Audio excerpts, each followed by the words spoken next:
We have a huge Knicks update as the Knicks just made a crucial signing for this team, one that Leon Rose and the front office has wanted for one specific reason for a long time, and this comes on the heels of the Knicks being very active over the last 24 hours, as now we have multiple new Knicks on the team, and a lot is to come with this as well, and we are going to discuss all of this. What's up, guys? Welcome back to Knicks Digest. If you're part of that percentage that's not subscribed, if you're part of that 57%, make sure to subscribe for daily New York Knicks videos and updates. As I said, it's September now. Things heat up very, very quickly, so make sure you're subscribed. Have those post notifications on because the Knicks, they've made 3 moves in the last 24 hours, and they are not slowing down with this stuff. You could have as much as 20 players come into your roster for training camp, and the Knicks, they have 16 right now. There's still a rookie deal to be signed. There's some two-way contracts to be signed. There's a lot of stuff surrounding the Knicks right now, so the boring part of the summer's over.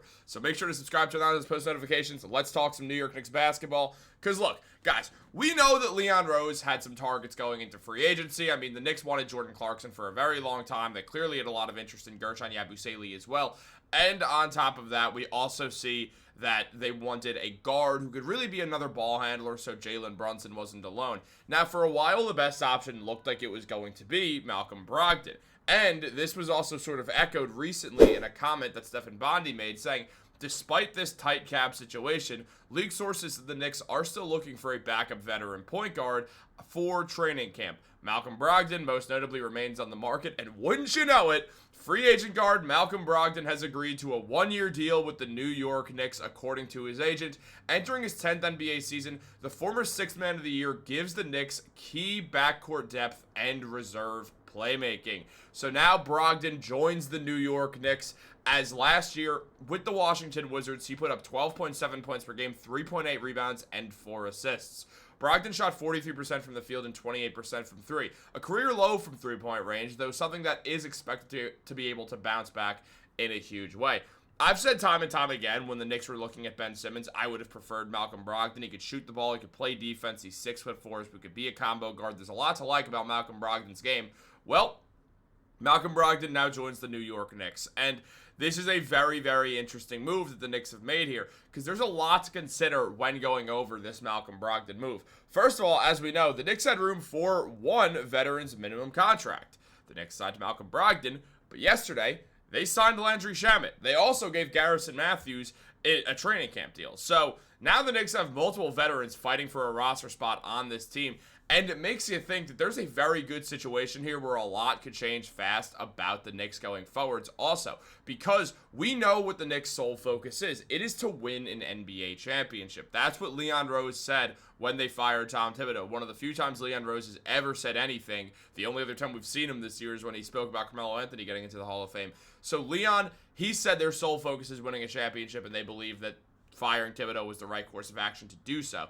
So, with the Knicks, with this, we now see Malcolm Brogdon join a Knicks team that has some other veterans as well, who also are NBA-level players. I mean, we look at Landry Shamet, who got signed by the Knicks first, and in 15 minutes per game last year, he put up 5.7 points, 1.2 rebounds, and shot 46% from the field with 40% from 3. He also shot 47% on the corner 3, showing that he really is an excellent fit for the Knicks. The Knicks need a quick trigger shooter. They brought one in with Landry Shamet, who obviously spent last year with the Knicks and was a big help for the Knicks in the Eastern Conference Finals when, in the 4 games that he played, he shot 54% from 3. So we saw that Landry Shamet can do it at a huge level. And so can Garrison Matthews, who led the NBA in corner 3 percentage last year, hitting 58% of his corner 3s. The former Atlanta Hawk, Washington Wizard, and Houston Rocket last year with the Hawks put up 7.5 points, 2 rebounds, and 1 assist.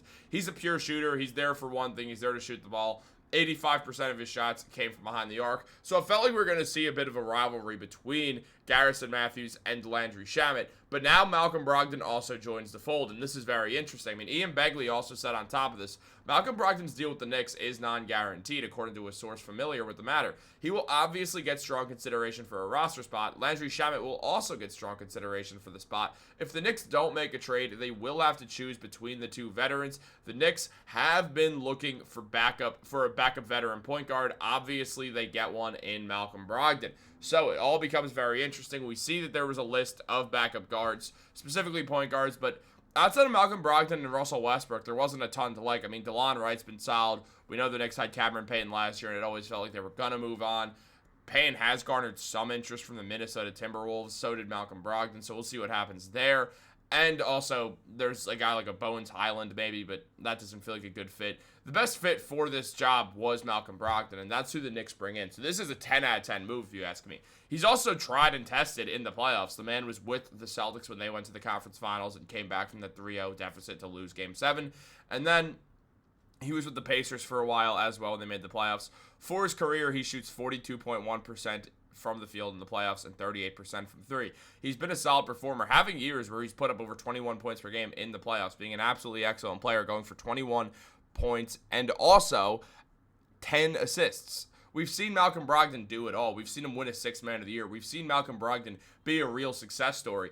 And that's where things get super interesting for the Knicks. I mean, first of all, Stefan Bondi called this exact situation as we just talked about, so shout out to Bondi for that. But also, we look at this. The Knicks brought the 2017 Rookie of the Year, 2023 Sixth Man of the Year, and a 2019 50, 40, 90 club member onto the roster. This is where things get very interesting for the Knicks because here's the deal.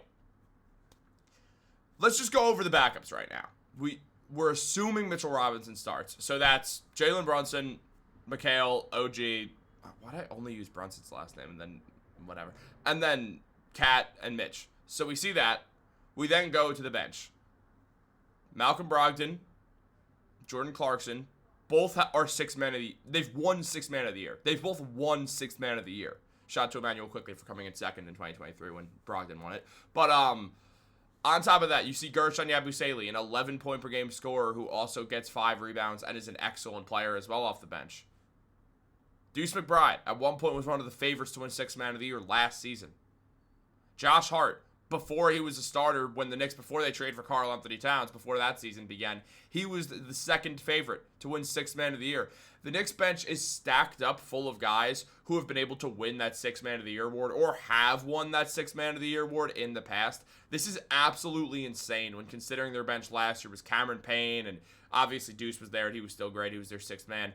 And on top of that, having like a Chua and all that, the Knicks bench has been upgraded so much. This team is absolutely terrifying. This is a terrifying team now for the Eastern Conference because not only do they have arguably the best starting lineup because they're the only team with 2 all-star starters on it in the NBA, and on top of that, what we also see out of this is a team that, well, frankly, has one of the best benches in the NBA now. This is as good as a team is. This is one of the best teams in the NBA.